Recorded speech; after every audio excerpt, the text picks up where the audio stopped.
Last of Us is one of the best gaming franchises we've ever had in the last decade. It's crazy to think this has been over 10 years since the very first game debuted in PS3 all the way back in 2013. And over that period it set itself to be one of the best video game franchises of all time. Coming out around the same time as big games like Grand Theft Auto 5 at the time, which was the most sold game at that time. However, The Last of Us seemed to take Game of the Year title with its incredible strong story-driven storytelling which everyone adored. Then fast forward a few years and we got The Last of Us Part 2. That many praised it as not being as good as the first one, but actually tried to stem away from that and make something completely different and a follow-up to the original game. And what did that include, you ask? By killing off the main protagonist of the original game. Now, do I think killing off Joel was a wise decision?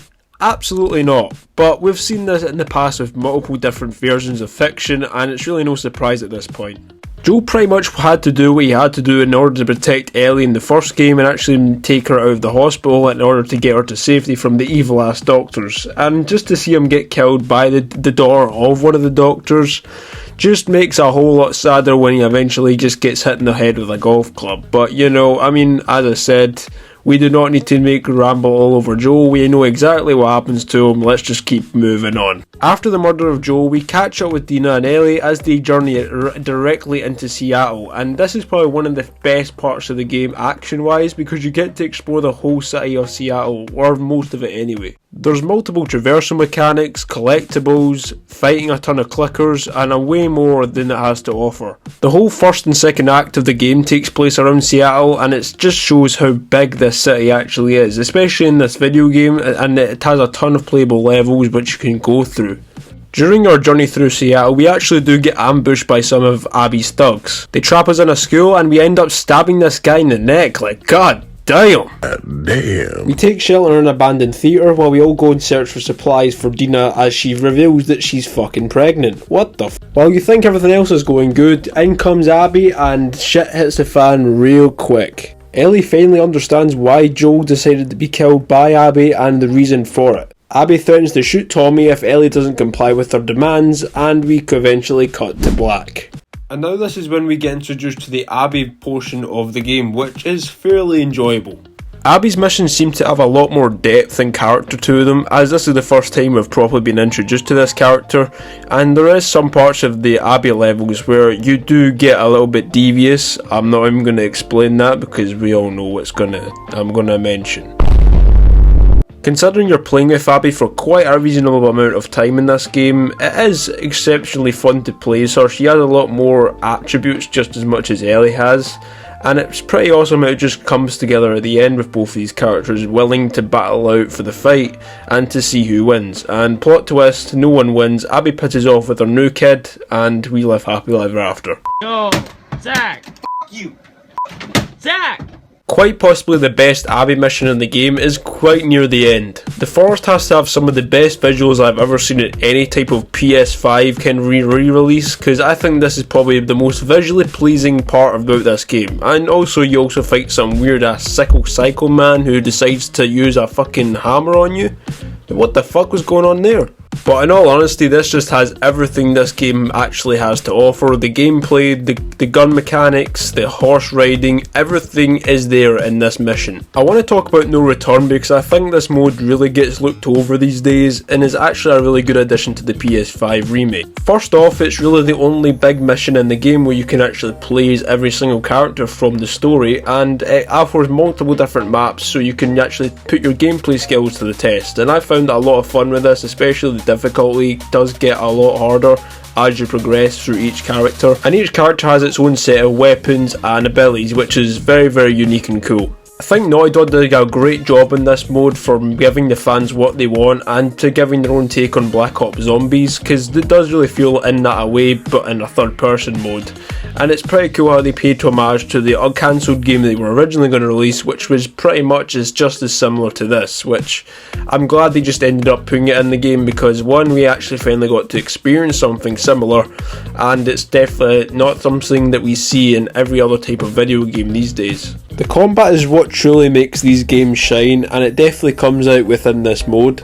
even with the enemies being a bit of a pain in the ass to kill sometimes, it does actually make it easier with the type of guns you actually end up using and the ones you unlock throughout the mode. If you guys haven't played No Return, I highly suggest you go and get the PS5 version of this game and highly check out, because it's definitely one of those modes that's very unique, and we don't really get these types of gameplay modes anymore, especially on other types of games where this kind of thing is not even been really non-existent throughout most of these new AAA games that we get in 2024 and the ones we've had in the last few years. So honestly, it's worth checking out. The weapons certainly got a major facelift when it came to this game. My personal favourite being the bow, where you can actually go through the grass and actually kill enemies with ease, which made this game's levels so much easier to get through with this thing.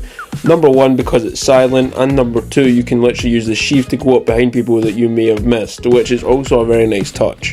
Unlike pistols and other guns in this game, you can actually pick up the arrows as you fire them, and if you actually do end up finding them, it gives you some extra ammo which you can then use again and again, which is essentially unlimited ammo, and is probably the only kind of weapon in this game that Ellie can use that is actually unlimited without actually saying it's unlimited, which is very, very good. Like, the bow is just overrated in my opinion. It doesn't get enough love than what it actually does.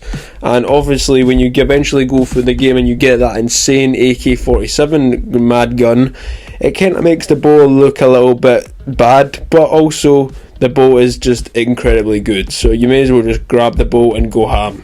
I strongly recommend using the bow during the end of the game, where you have to go through multiple enemies all the way through Santa Barbara, and yes, it does get incredibly hectic once you reach the kind of mansion area, and I mean, trust me, I've been through it and it fucking sucks.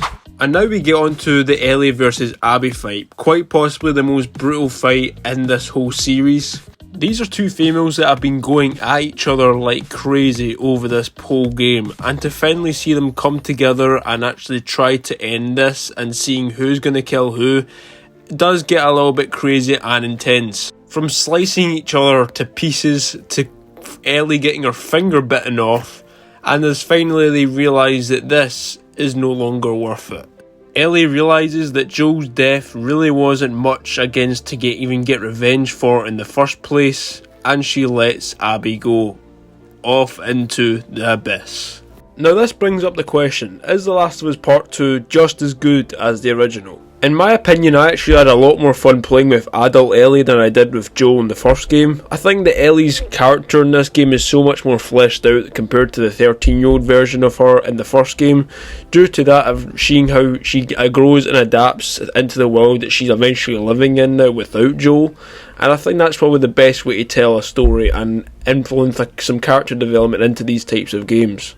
There are a few bits of the story that do get a little bit slow that the first game did extremely well, and I think that's really why the first game will be more memorable than this game as such. However, with the characters and the story arc, I like how they did a completely original take for the second part, rather than just having Ellie adopt some kid and go on the run from the Fireflies, which I actually liked that it was the more dynamic. We had Abby, and we also had Ellie's story in this game, which it showed each sides of the coin, and eventually came to the climax that we knew at the end, with them both fighting and having that brawl that they had. And without showing both storylines and both sides of the coin, I don't think we would have had the ending that we would have gotten in this game. Overall, I'm happy with the ending that we got. It was emotional, it was heartbreaking, and it was very fulfilling at the end. Now, as far as completion, all I have to really do in this game is complete Grounded mode, so let me know down below and subscribe if you're new to see a live stream on Grounded, because I feel that is going to be absolute hell. And I want to introduce you guys to a brand new brand that I just started called Creator Made. This is essentially a brand created for all like-minded creative individuals in the world, whether you're a photographer, a videographer, a business owner or entrepreneur. This t-shirt and hoodie is for you. So if you guys want to get some and grow this community and this movement, feel free in the link in the description. So without further ado guys, thank you very much for watching, and I'll catch you in the next one.